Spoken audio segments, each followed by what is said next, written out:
Hi, welcome back to Cybersecurity for Everyone. I'm Dr. Charles Harry. In our last episode, we talked about criminal organizations. And in this episode, I want to switch our conversation to a different type of threat actor, the hacktivists. So as a reminder, cybersecurity concerns around a variety of different threat actors. And threat actors leverage vulnerabilities. They're exploited by those hackers, either acting alone or as part of a broader collective organization. They absolutely leverage their skill and resources to achieve a specific end effect, and they're motivated by different things. So who are the hacktivists? You might be curious about the term hacktivists. Well, they're really activists who use hacking to achieve a particular set of objectives. They're often focused on a set of political, economic, or even social concerns. Their skill level really does vary. For the most part, hacktivists tend to use low-level capabilities like website defacement and denial-of-service attacks. They tend to act either independently or as part of a broader collective. They use an awful lot of off-the-shelf capability. And the targets may include not just governments, but also corporations and even specific individuals. And this is really important. They're not aligned with any one specific ideology or even government. So we see hacktivists that are hacking on behalf of a specific government, acting in more of a nationalist point of view, as well as hacktivists that are more focused on a specific idea. Concepts of ecological conservation, for instance, would be one example. So let's talk specifically about their motives. In some cases, hacktivists will engage in hacking activity out of social justice concerns. Maybe there's a particular issue that's affected a particular community and they're upset by it. So they'll engage in hacking activity, defacements, denial of service attacks, to emphasize their displeasure at that particular issue. They may also take action concerning political actions taken by specific governments, ones that are specifically counter to the hacktivist agenda. One example might be something along the lines of governments who are engaging in free trade agreements. There might be a hacktivist organization who thinks that that's a terrible idea, as it leads to exploitation of labor. So therefore, they engage in a hacking campaign to voice their displeasure. But it could also include things like environmental concerns. If there are concerns that specific corporations are not taking the issue of climate change seriously and are concerned about their carbon footprint, you might actually see hacktivists engaging in hacking activity. So this is a different set of motives than what we've seen with criminal actors and hobbyists. Let's talk a little bit about their tools. So just like with hobbyists, hacktivists tend to use a lot of the standard tool set that we find in the Kali Linux build.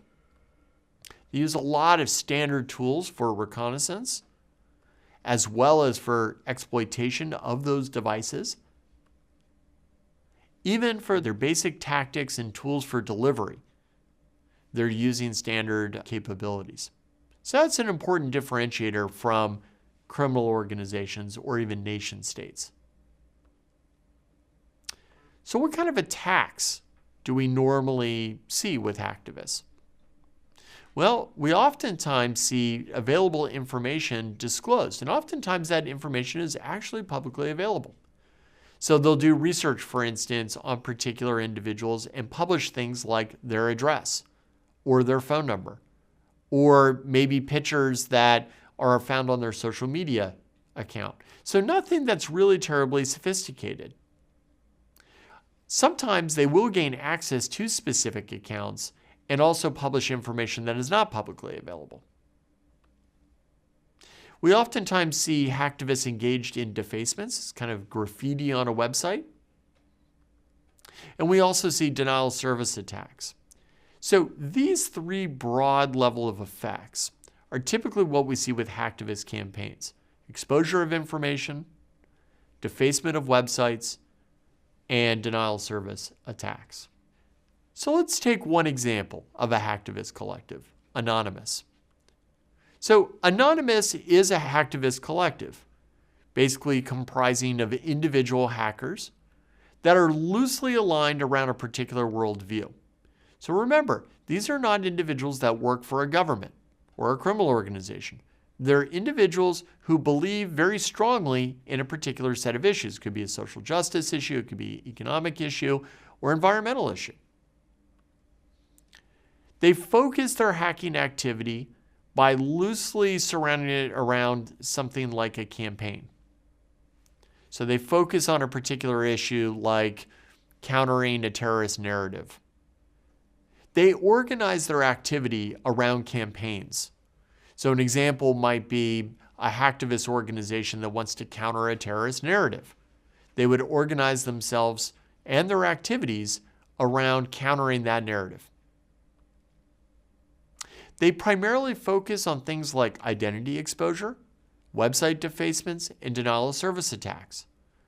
So if Anonymous, for instance, had concerns around, let's say, a terrorist organization like ISIS, they may focus on trying to identify ISIS members and publicizing their identities.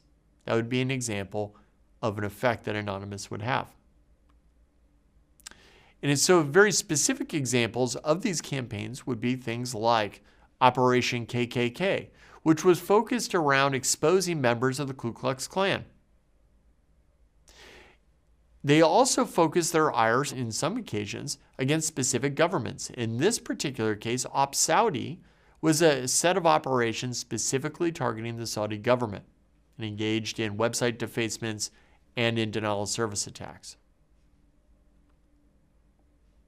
So some examples of infamous hacktivist groups would include, of course, Anonymous, Chaos Computer Club, Legion of Doom, Masters of Deception, and Lizard Squad. You gotta really like these names, and hacking organizations tend to like their creative names. So when we take a look at the broad set of effects that hacktivists are having, they're primarily looking to make a statement. And we see attacks going against primarily things like government websites and organizations. But it also includes professional and scientific organizations and even the finance and insurance community. So hacktivists are primarily interested in a broad set of social issues that include things like social justice, but also include issues like the environment or economics. So it's difficult to group all hacktivists into the same set of individuals. So what are the takeaways?